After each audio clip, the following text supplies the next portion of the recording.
Eto, I've tried the locally made or locally produced wood glue. At sinubukan ko kung maganda ba siya. Ito na yung unang dinikit ko. Oh, yan. Okay naman siya. Oh, matibay naman. Oh, dikit lang yan, ha? Walang pako yan, walang kung ano man. Kundi yung dikit lang, no? Oh, so ngayon, dahil kulang ako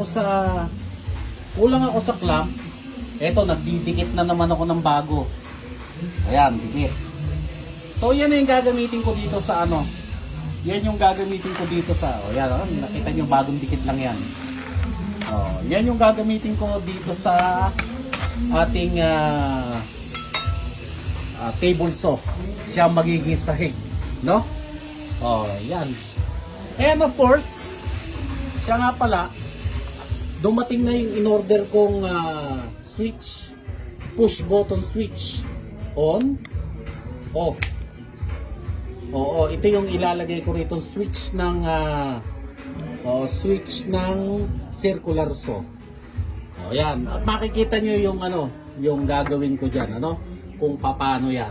Sige, ganito na lang muna.